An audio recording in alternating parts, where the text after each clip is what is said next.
Akójúmọ́, akójúmọ́, gbogbo ọmọ káàárọ̀ oòjíire. Akí ládéládé, akí lóyè. Bẹ́ẹ̀ ni akí gbogbo ajúnilọ tí ń bẹ lé orí ìkànnì. Bí ẹ ti ń wọlé, ẹ bá wa gbọ́ lè share button.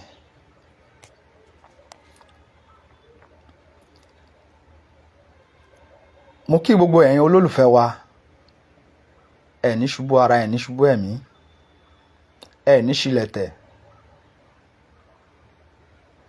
ẹ ní kó sọ́wọ́ ajínigbé, ẹ ní kó sọ́wọ́ agbénipa. Ìlú tí à ń pè ní Nàìjíríà yìí,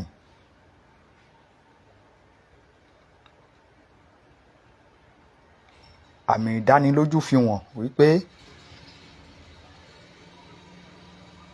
ó ti da ohun tí ìlú tí Ọlọ́run ọba ti kọ ẹ̀yìn sí, tọ́lọ́run ọba dẹ̀ ti bínú sí. Kódà ọ̀pọ̀lọpọ̀ wọn tí ń bẹ nínú Nàìjíríà, Ọlọ́run ọba gan ti bínú sí ọ̀pọ̀lọpọ̀ èèyàn. Torí pé tí ìlú bá ti wà tó jẹ́ wípé àwọn èèyàn tó wà nínú ìlú tí wọn ò mọ ẹ̀tọ́ wọn, tí wọn ò mọ right wọn, nǹkan burúkú ni. Ẹ bá wa gbọ́ lè share button. Ọwọ́ tí ẹ fi ń tẹ̀ ẹ ní fi gbọ́mọ sí lágbára àṣẹ àwọn tó nílẹ̀. Ìlú tí a wà tí àwọn èèyàn ò mọ ẹ̀tọ́ wọn, ìjẹ́ ìlú alálùbáríkà ní ká pẹ̀lú ìlú bẹ́ẹ̀. Ìgbà tí Ọlọ́run dá ìlú yìí, Ọlọ́run dá pẹ̀lú àlùbáríkà. Ó dá pẹ̀lú gbogbo nǹkan tó dá.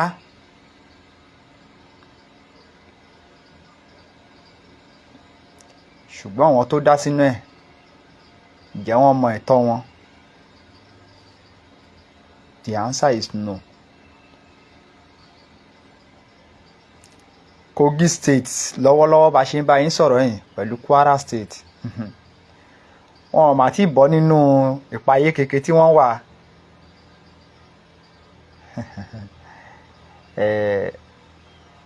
Sáìdì apá òkè ọya lọ́hùn ni wọ́n ti máa ń fi mọ́tòsáíkù pẹ̀lú fóònù ni wọ́n ti máa fi máa ń gba ransom èèyàn táwa mọ̀ tẹ́lẹ̀. Ṣùgbọ́n lénìí ó ti kan ilẹ̀ Yorùbá náà. Torí pé kò sẹ́ni tá a sọ fún mi pé Kogi àti Kwara ò kì í ṣe ilẹ̀ Yorùbá. Ẹ káàbọ̀ sí orí ètò. Bí ẹ ti ń wọlé, ẹ bá wa gbọ́ lè share button. Ọwọ́ tí ẹ fi ń tẹ̀, mo gbà ládùúrà pé ẹ ní fi gbọ́mọ sí lágbára àṣẹ àwọn tó nílẹ̀. Tí a bá wọlé olórí ilé lákọ́kọ́ kí mo kí ọ̀gá mi Mr. OLAYOMI KOIKI, ọ̀gá dáadáa, kí n pé ẹ̀kú kó lè dáa. Ẹ dẹ̀ kú bí ojú ọjọ́ ṣe rí. Mo gbà ládùúrà pé ẹ ní sọnù lójijì lágbára àṣẹ àwọn tó nílẹ̀. Àní wá yín tí o, ẹ ní ṣílẹ̀tẹ̀. Àlọ́ àti àbọ̀ yín ayọ̀ la máa já sí. Èní ọjọ́ àánú, ẹ̀rá àánú gbà, ẹ̀rí bá ti ṣe, ẹ̀rọ náà wé gbà, ẹ̀rí jẹ ẹ̀rí mọ̀, ẹ̀rí náà ẹ̀rí lò. Bẹ́ẹ̀ ni mo ṣàdúrà fún olóyè owó baba dámì Ìgbòho Òòṣà.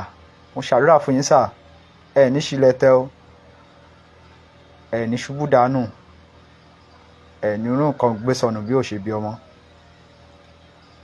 Àní wá yín tì, ẹ kó wa délẹ̀ lérí agbára àṣẹ wọn tó nílẹ̀. Mo tara bẹ́ẹ̀ mú kí bàbá wa, bàbá Professor Adébánjí Akíntóyè Emeritus, bàbá dáadáa,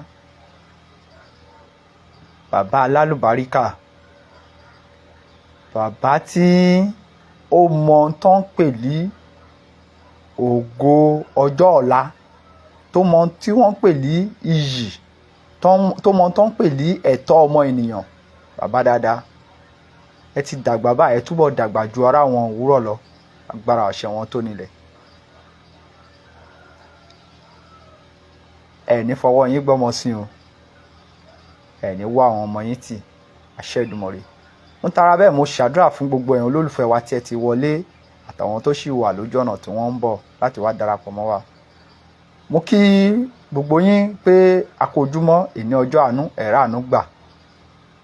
gbogbo yín tẹ̀ ń wò wá lọ́wọ́lọ́wọ́ ẹ̀rá àánú gbà lọ́wọ́ ọmọdé, ẹ̀rá àánú gbà lọ́wọ́ àgbàlagbà, ẹ̀rá àánú gbà lọ́wọ́ onílé, ẹ̀rí gbà lọ́wọ́ àlejò. ẹ̀ ní ṣubú ara, ẹ̀ ní ṣubú ẹ̀mí. bí ẹ ti wá ń lọ ibi iṣẹ́ yín lénìí àbí ẹ̀yin tẹ̀sẹ̀ ń darí bọ̀ láti ibi iṣẹ́, ẹ̀yin tẹ̀sẹ̀ ń sùn, mo gbà ládùúrà pé ẹ̀ ní ṣubú dànù o. ọmọ aráyé ò ní rídìí yín, ọmọ aráyé ò ní rídìí yín, ẹ̀ ní ṣílẹ̀tẹ̀. ọdún tí a wà yẹn ọdún ayọ̀ la jẹ́ fún yín gbogbo èèyàn olólùfẹ́ wa. ọdún ayọ̀ ni ọdún yìí máa jẹ́, ọdún ya 2026 yìí ọdún ayọ̀ ló máa jẹ́ o. ẹ ní fojú sunkún àwọn èso yín, ẹ ní fọwọ́ yín méjèèjì báyìí ẹ ní fi gbọ́mọ sí àṣẹ Èdùmàrè. ó dáa, ẹ bá wa gbọ́ léṣẹ́ bọ́tìn, ẹ bá wa share, abẹ̀yìn ni. ìrànlọ́wọ́ kan tí èmi máa ń bẹ̀bẹ̀ fún nìyẹn lórí ètò yìí. ẹ bá mi share, ẹ bá mi share ẹ jọ̀ọ́. ọwọ́ tẹ wá fi ń tẹ̀ ẹ ní fi gbọ́mọ sí o àṣẹ Èdùmàrè o. now gẹ́gẹ́ bí àkọlé yẹn ṣe sọ pé breaking news. arákùnrin tí wọ́n jí gbé ní ìsọ́lú, tí ẹ bá rántí mo ṣe program náà lórí ẹ̀ ńgbà yẹn. ìsọ́lú ní Kogi State, Yagba West.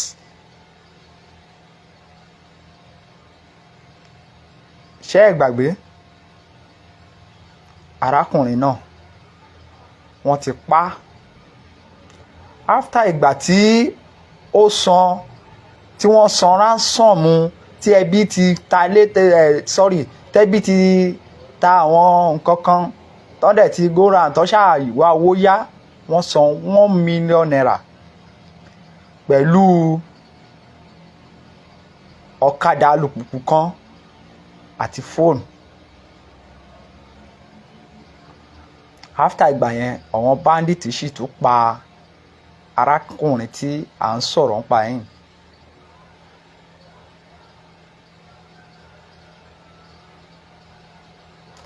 bẹ́ẹ̀ ni ó kún people.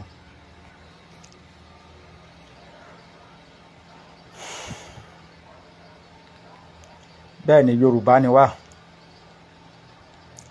Yorùbá láti ibi tó ti bẹ̀rẹ̀ láti Ìgbàgún, Ìyàmóye, Ekìrìn Àdé, Ifẹ̀, Ìrará, Kàbà, Bònú, Ayétòrò, Ẹ̀gbẹ́, Ìsọ́lú, Mọ̀pà,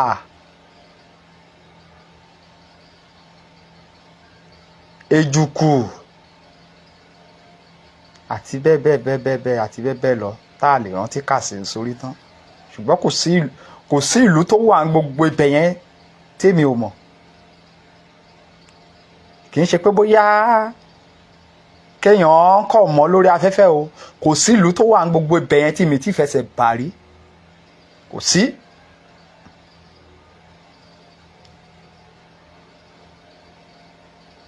tí ẹ bá mọ nǹkan tí ó wà ní gbogbo àwọn ìlú tí mo kà kalẹ̀ yẹn, tẹ́ ẹ bá mọ igbó tí a ní bẹ́ẹ̀ tó ṣe pé ó tó wá ṣe ọrọ̀ ajé wa nílẹ̀ Yorùbá, àwọn igbó ńlá, àwọn igbó tó pé ẹ lè máa rìnrìn 1 hour 2 hours kẹ́ tó kan ìlú mi.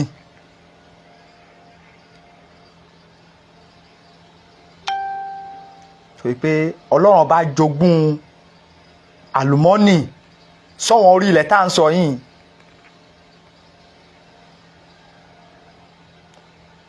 ibẹ̀ lọ́wọ́n bandit wá farapamọ́ sí tí wọ́n wá ń jẹ ọmọ káàrọ̀ òjíire níyà. gbogbo ẹ̀yin tẹ́ bà ìlú yìí jẹ́, gbogbo ẹ̀yin tẹ́ náwó sí wípé ká ṣì wà léwọ̀n Nàìjíríà, ọ̀sán yín lè ti máa da báyìí o ṣùgbọ́n alẹ́ yín ò ní so èso rere.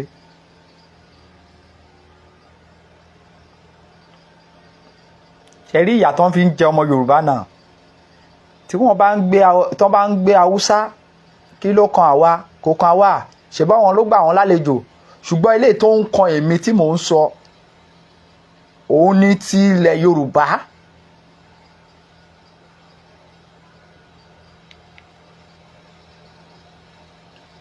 ṣùgbọ́n àwọn gangan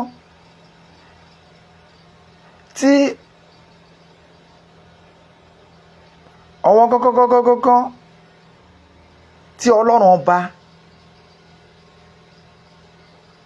wà o gbogbo ibẹ̀ ni mo mọ̀ sá àwọn gangan tọ́lọ́run ọba kan dá sórí ilẹ̀ ń tí a fi ń béèrè fún orílẹ̀-èdè tiwa. Ǹjẹ́ wọn ò yan amukú mẹ́kọ? Ìjẹ́ orí tiwọn gan pé dáadáa? Nítorí pé ọ̀pọ̀lọpọ̀ èèyàn bá lè ní ló bá sọ fún pé the person ni pé ká pín ká gba orílẹ̀-èdè tiwa. A ní irọ́ o, ẹ má gbé yẹn wá o, kìdí kan kò sí kan tó ń jẹ́ bẹ́ẹ̀ o.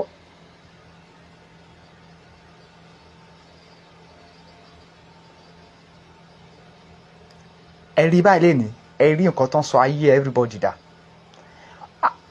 Àwọn ènìyàn ń sìn wọn wá ní ibi méjì tí wọ́n ń dáwó sí ní ohun tó ti bẹ̀rẹ̀ láti Kogi, Kwara, Edo State, Ondo State. Wọn níbi méjì báyìí tí wọ́n ń dá owó sí ju wípé kí wọ́n máa kówó fún bandits tán fi ń empower bandits.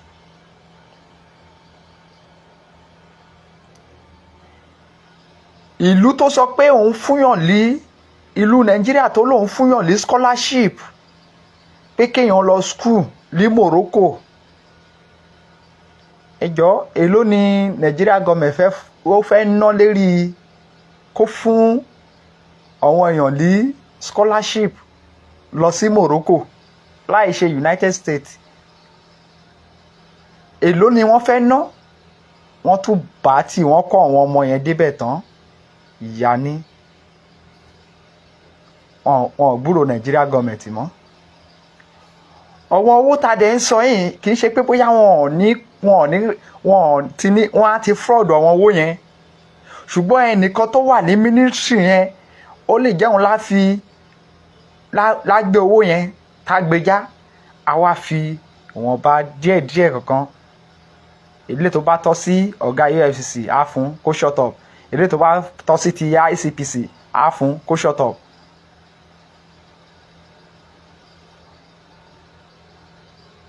Ṣé ìlú nìyẹn?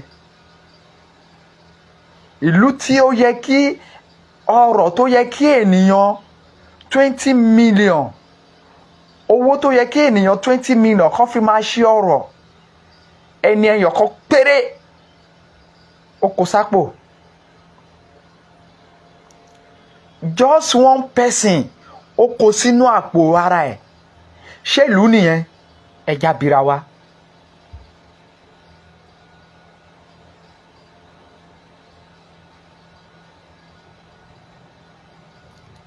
Just kan send àwọn èèyàn lọ sí Morocco lọ school. Èló ni Nigeria government fẹ́ ná? Èló náà fẹ́ ná? Wọ́n wá kó àwọn ọmọ ọlọ́mọdé bẹ́ẹ̀ tán. Ìyá ìmíìsìn ẹsẹ̀ ti gé. Tí ò bá jẹ́ very dark man bá tó lọ bẹ̀ báyìí, kò sí bí àṣírí yẹn ṣe máa leak out náà. Mo dẹ̀ mọ̀ pé a ti pẹ́ náà táwọn guys yẹn á ti máa ṣe fídíò tí wọ́n ti máa ṣe a lot of things, but kò sí anybody tó máa bá wọn share irú program tá à ń sọ̀rọ̀ nípa ẹ̀, irú fídíò tá à ń sọ̀rọ̀ nípa ẹ̀, wọn ò ní bá wọn share. Irú eléyìí tá à ń ṣe báyìí ọ̀pọ̀lọpọ̀ èèyàn ló wà níbí báyìí pẹ̀lú wa báyìí tí pé wọn ò ní bá wa share, tó dẹ̀ jẹ́ pé ẹ mọ bí tí ẹ máa share dé tó máa ṣe àǹfààní fún àwọn èèyàn. Ohun tó máa ń dùn mí lára àwọn èèyàn wa nìyẹn.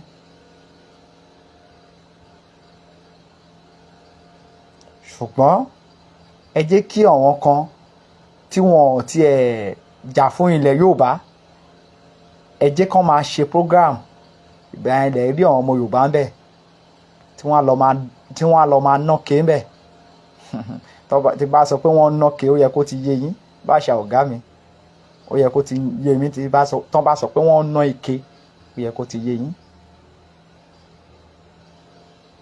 Bẹ́ẹ̀ náà ni wọ́n á dẹ̀ ṣe máa bá àwọn yẹn share program.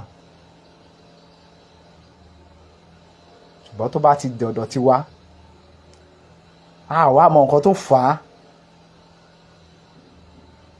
á àti mọ̀ díẹ̀.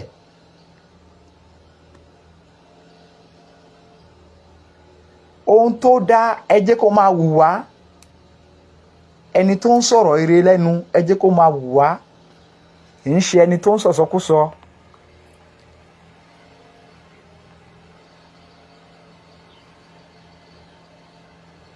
Kì í ṣe ẹni tó ń ṣe kíni, kì í ṣe ẹni tó ń sọ ìsọkúsọ.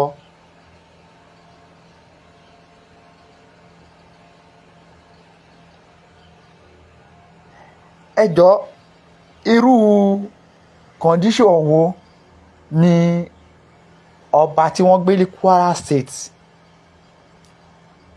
àti ọmọ ẹ̀ àwa mọ̀ bóyá wọ́n ti rí wọn gbà o àti lè sọ o. Condition wo lẹ fi pé wọ́n máa wà náà. Ẹ wo colonel kan lieutenant colonel kan tó ti retire ọmọ Yorùbá ni tí wọ́n gbé ní bíi 3 days ago.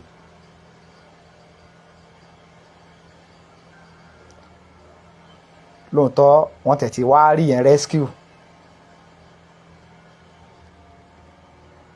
Ṣùgbọ́n àwọn kinní kan máa ń jẹ́ nǹkan ìyàlẹ́nu fún mi.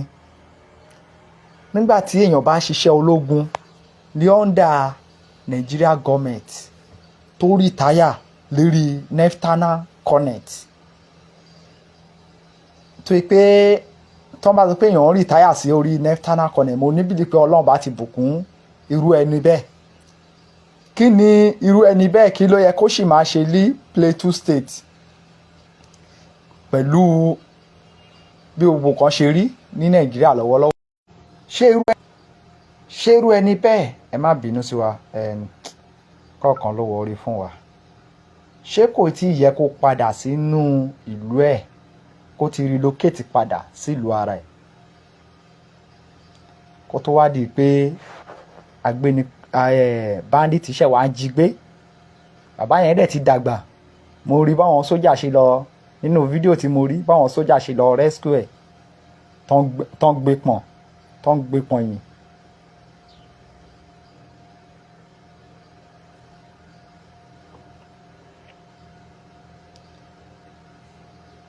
Náà nsìn tó ti di wípé a ti ń gba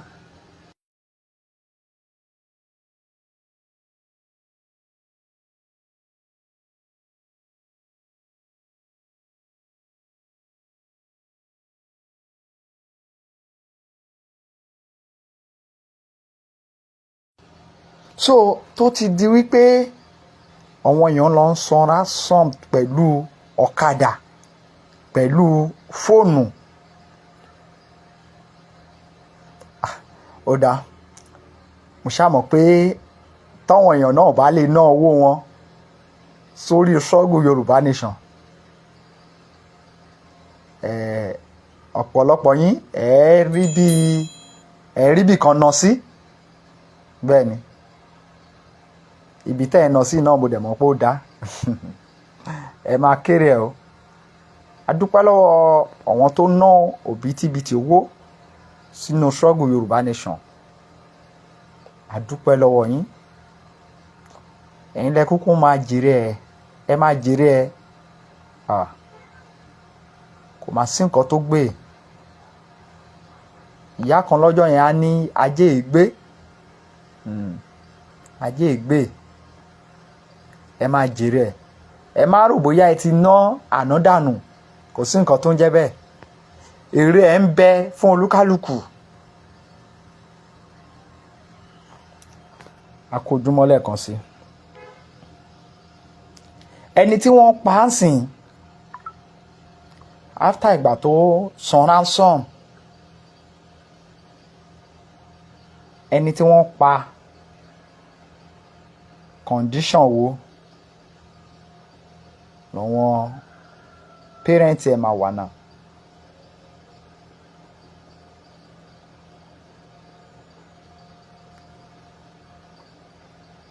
Condition wo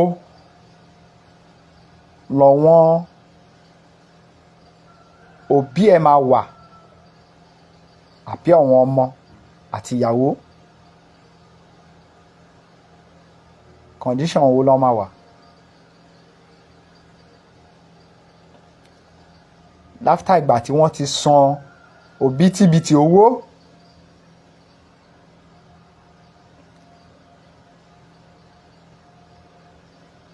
ẹni tí à ń sọ̀rọ̀ ń pa ẹ̀yìn kò rí 1 million fi ṣe bísínẹ́sì o.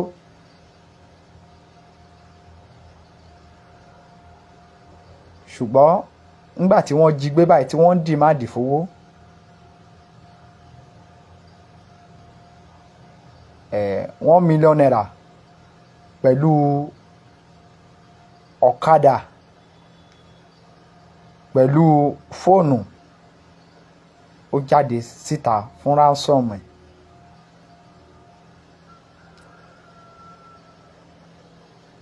Inú ìlú tó ṣe yí pé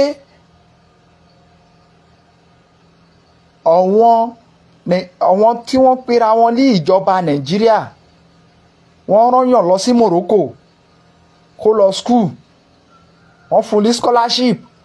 Ìgbà tí wọ́n bá dẹ̀ máa gbé news yẹn ọ̀pọ̀lọpọ̀ wọn amukumẹ́kọ̀ọ̀kan wọ́n ti máa yìn wọ́n. Nigeria government is working kíní kan they are try they are ṣe kíní kan. But at the end of the day ọmọ tí wọ́n lọ já sí Morocco wọn ò máa dá sí mọ́ látìgbà yẹn. Wọn ò máa sọ school fees ẹ̀ mọ́ látìgbà yẹn. Wọn ò máa fún lóúnjẹ mọ́ látìgbà yẹn.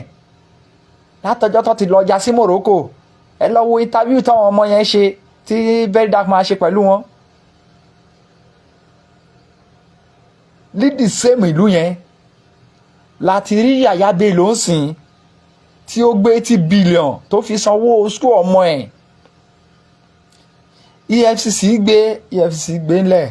The same EFCC ló ti jáde síta ń sìn tó ti ń sọ fún wa wípé Yàyà Bello ti free wípé kò ní any case. Mo tẹ̀ ti gbàgbé bí wọ́n ṣe kíní nǹkan tó fi qualify Yàyà Bello yẹn. Ẹ jẹ́ kí n ṣì wo lórí second phone bí bóyá máa ń rí kí n lè ka síta. Ẹ jẹ́ kí n wo orí fóònù ilé tí mo ń lò ní mo ti rí lẹ́ẹ̀kan. Mo gbàgbé àti copy ẹ̀ síta ni. Irú ìlú wo lélẹ̀ náà? Ok, ẹ má jẹ́ kí n sọ pé irú ìlú wo. Irú àwọn ènìyàn wo lọ́lọ́run dá sínú ìlú iná? Because kò yé èmi mọ́ o. Yàyà Bello tó yẹ kí wọ́n sọ òkò pa ìyá ìdànù. Òun láti rí nsìn.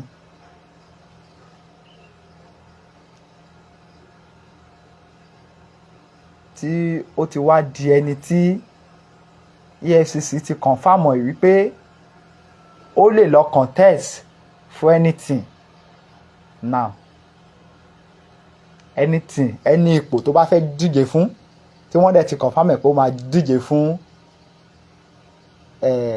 Senate ní 2027. Ẹ̀yin kan dẹ̀ jókòó síbẹ̀ ẹni bàbá yín Aṣíwájú Bọ́lá Ahmed Tinubu ẹni bàbá yín fíìsì Nàìjíríà lashes ni. Ṣe rí ohun kan tí ó dùn mọ́ mi nínú jù nígbà tí mo jí láàárọ̀ ẹ̀ tí mo rí fídíò tí bà mí.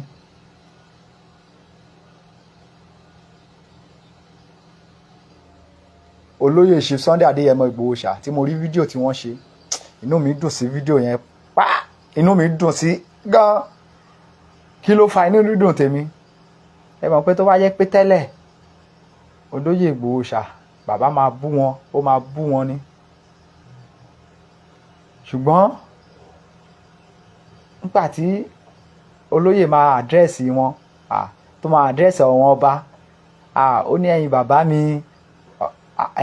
aláyé wá dárúkọ àwọn ọba kankan, aláyé wá ní pé òun ò yọ orúkọ ọba kankan kalẹ̀, pé òun kí gbogbo ọba pátá wípé wọ́n kú ọdún. Bàbá ṣáà kí wọn normal. Bàbá kí wọn normal. Wọn ò ṣe wípé bóyá ẹ mọ̀ pé tó bá yẹ pé tẹ́lẹ̀ bàbá máa bú àwọn kankan ni pé ẹ̀yin ọba kan báyìí kinní kan gbá ṣe bọ̀ lísìn. Inú mi wá dùn, bàbá gan ò ní táìmù tí wọ́n mọ́. Bàbá ní mo kí yín o, ẹ kú ọdún o, ẹ kú yèdú o, ilẹ̀ Yorùbá tá à ń jà fún yín á tẹ̀ wá lọ́wọ́ o. Ṣèbí ohun tẹ́ ẹ̀ ń wá nìyẹn, ẹ jẹ́ kán ṣe máa gbé yín lọ.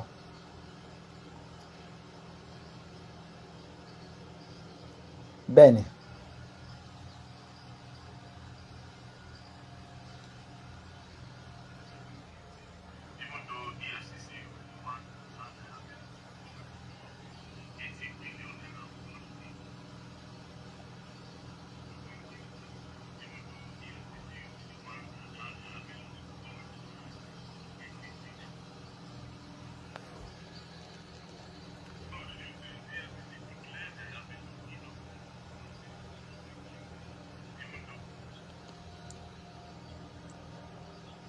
Ọ̀rọ̀ Yaya Bello tí mò ń sọ lọ lẹ́ẹ̀kan, ó ní mo ti rí nsìn. EFCC declare Yaya Bello as innocent unity probe. Ẹ rí pé ìlú yìí a máa múra káwọn olówó yìí, àwọn olóṣèlú ikọ́ tó máa sun everybody jẹ. So Yaya Bello ti free nsìn.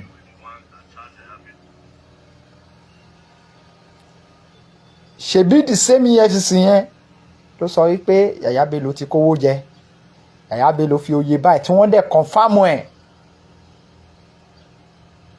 wípé ó fi oyè báyìí san owó school fees ọmọ ẹ̀, tó dẹ̀ jẹ́ pé kò tíì sí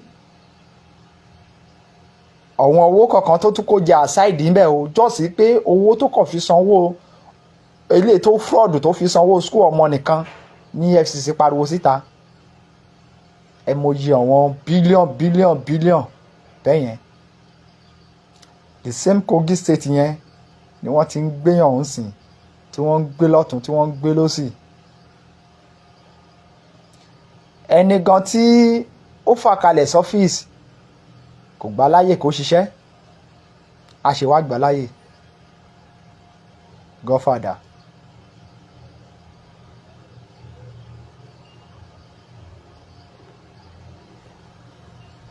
Ẹ̀yin ọmọ Yàgbà West, mo ní ọ̀rọ̀ bá yín sọ lé àárọ̀ yìí, pàápàá jùlọ gbogbo ọmọ Yorùbá tí ń bẹ ní Kogi State.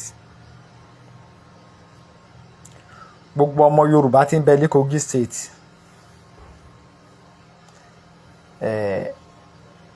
Nígbà kan sẹ́yìn táwa mọ̀ yín, gbàgbàkúgbà láàyè. Ṣùgbọ́n àwọn ti wá rí i pé ẹ̀ náà ń sìn ẹ̀ ti yan coward tó yẹ pé tí nǹkan bá ń ṣe yín ẹ̀yin náà ti wá ṣetán àti máa rẹ́rìn-ín pẹ̀lú ibi tí bàtà ti ń ta yín lẹ́sẹ̀ yẹn. Kí ló dé tí gbogbo yín ò lè fọ́ síta?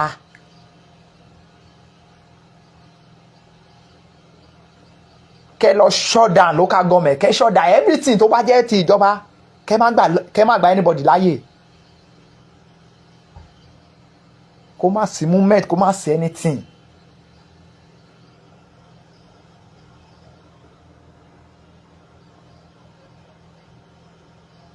Because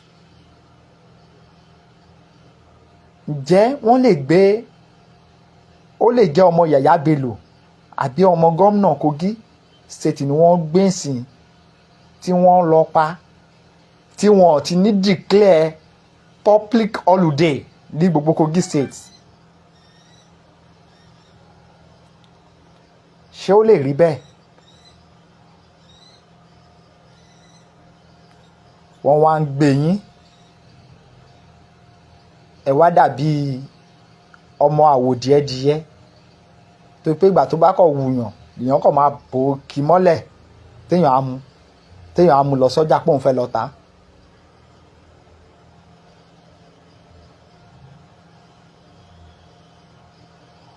Ọ̀kadà tí ẹlòmíì ò rí ṣiṣẹ́ ń gbòòrò kó máa fi ṣe ọ̀kadà kó máa fi ṣe iṣẹ́ òòjọ́ kó máa fi pa owó wọlé òun ni ẹ wá ń gbé sìn tẹ́ lọ ń gbé fún bandits.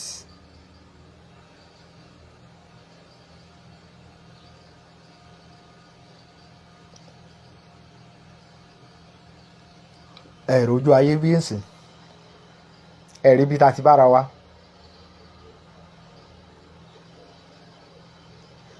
Àní tó bá máa tó àsìkò kan ẹ̀yin fúnra yín máa mọ̀ wípé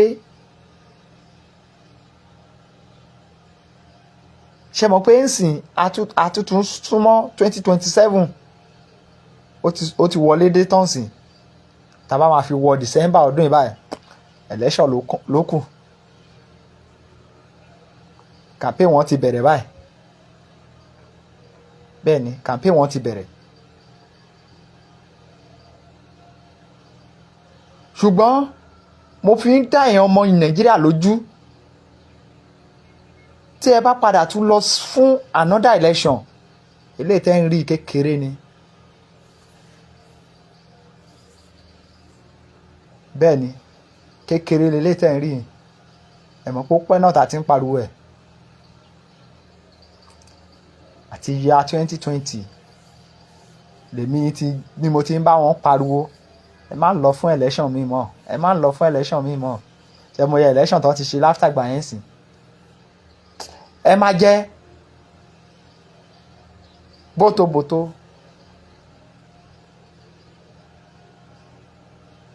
ìní sọ jálẹ̀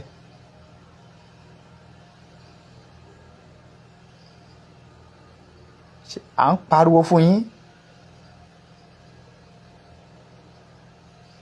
Olóṣèlú wà lára àwọn tó ń sponsor bandits the same àwọn yẹn náà lẹ máa jáde fún tẹ́ ẹ lọ máa sọ pé ẹ̀ ń po oòrùn tó rí tiwọn tẹ́ ẹ lọ máa sùn sínú oòrùn á lọ máa dìbò fún wọn. Orí yín máa pé wọ́n bá díẹ̀ ló kù. Wọn ò tí ì gbé yín dáadáa. Wọn ò tí ì gbé yín dáadáa. Tó lóṣèlú kan bá ń lọ sí ìyàgbà west tó ti ń gbéyàn báyìí tó ti ń pààyàn tó lóṣèlú kan bá ń lọ ńbẹ̀ ńsìn ẹ máa rí security tó máa wà lẹ́yìn títí ẹ̀. mélòó ni wọ́n fún security mélòó lọ́ fún odidi ìlú kan? Security mélòó ni wọ́n fún odidi ìlú kan? Ẹ lọ wo security tó wà lẹ́yìn Ṣèyí nìkan. Bẹ́ẹ̀ ni brọ́dà mi Ṣèyí Tinubu ẹ lọ wo security tó wà lẹ́yìn òun nìkan. Èló lọ́ fún odidi ìlú gan. Even a whole local government how many security ló wà ní a whole local government kan? Ká má tiẹ̀ sọ ìlú this time around. How many security ló wà ní a whole local government?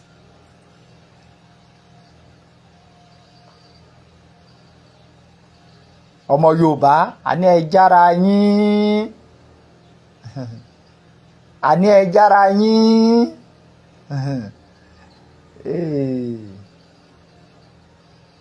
ọmọ Yorùbá àní ẹ jára yín kó má jẹ́ pé bá la ṣe máa bá lọ.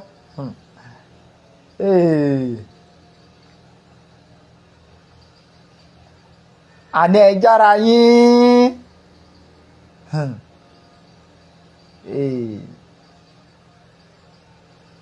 àní ẹ dìde bí bàbá Awólọ́wọ̀ ṣe sọ àní ẹ dìde tó bá yá ẹ náà wà ò níṣẹ́, tó bá yá ẹ ní kí Koiki lọ wá ṣẹ́ṣe.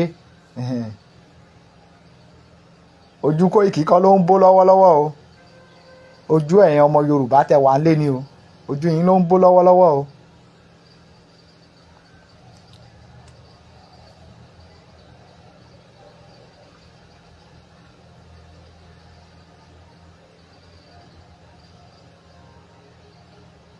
Ẹ̀yin ọba ẹ kú gbádùn o, mo mọ̀ pé àwọn ọba kéékèèké lọ́n sì ń gbé lọ́wọ́lọ́wọ́, a dẹ̀ tún mọ̀ pé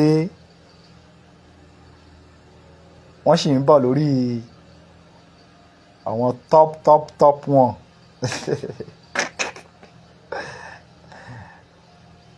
And everybody máa jẹ breakfast tí ẹ bá kọ̀ tí ẹ ní ẹ̀ ní jàfẹ́tọ̀ yín, everybody máa jẹ moyo, everybody á jẹ breakfast. They are coming.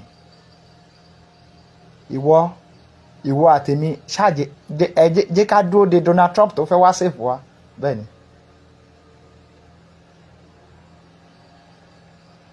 ẹni tí wọ́n gbé tí wọ́n pa báyìí láftàbà tí wọ́n gba $1 million tí wọ́n dẹ̀ tún gba ransom ọ̀kadà tí wọ́n gba fóònù, ẹ jọ̀ọ́ Donald Trump kò ṣe rí save, kò ṣe rí rescue. Ìwọ dúró de Donald Trump tí ó fẹ́ wá bá ẹ jàfẹ́tọ̀ ẹ, dúró de Donald Trump.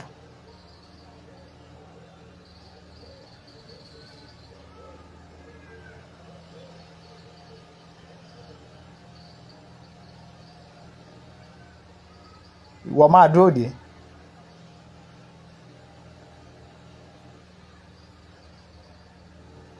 Donald Trump tó fẹ́ bá ẹ dá gbogbo owó tán ti jí nínú ìlú ẹ, tó fẹ́ bá ẹ gbà padà, ìwọ máa dúró de. A ní prophecy bíi bàbá Awólọ́wọ̀ mi ì tí ì rí.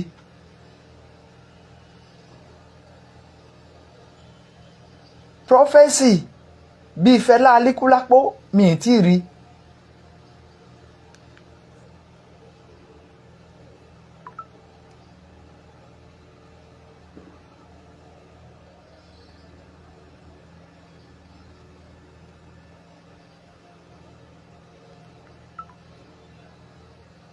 Nítorí pé gbogbo nǹkan tó ń ṣẹlẹ̀ lẹ́yìn lọ́wọ́ ọba yẹn ti rí nígbà yẹn tí wọ́n dẹ̀ sọ.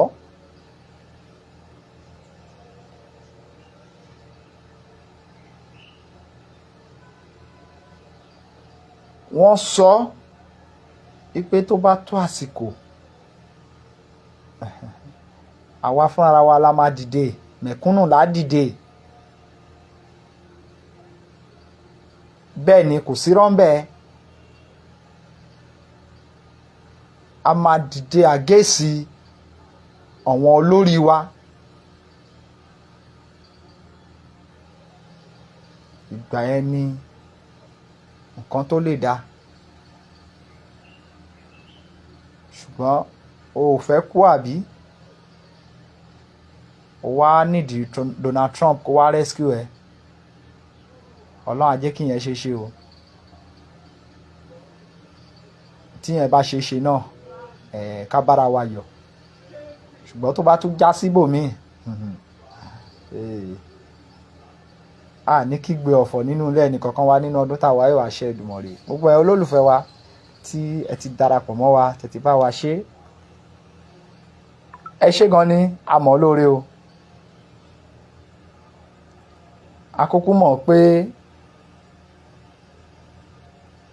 kò ní sún ẹ̀yin kan, bẹ́ẹ̀ ni kò dẹ̀ ní rẹ̀ yín. A mọ̀.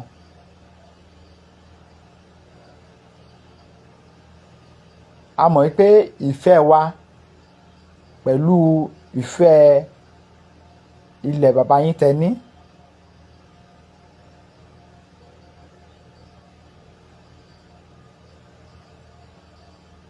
kò ní lè jẹ́ kó sún yín, bẹ́ẹ̀ ni kò ní lè jẹ́ kó rẹ̀ yín.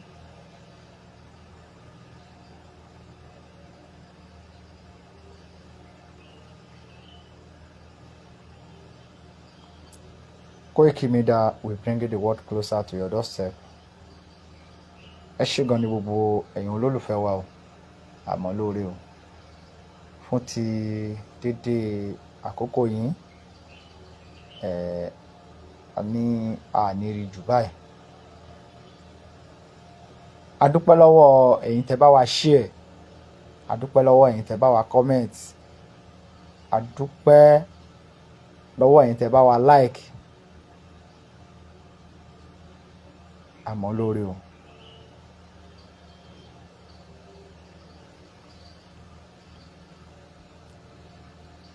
Bàbá wa Bello Ọlátúnjí, bàbá wa Afọláyan Akínyìn, ẹ ṣé gan ni. À ń jáde lọ lénìí, àánú á wá wa rí o. Gbogbo ibi tí a bá rìn dé lénìí ni àánú á ti wá wa rí lágbára àṣẹ àwọn tó nílẹ̀. Àṣẹ́gun o, ó dàbọ̀.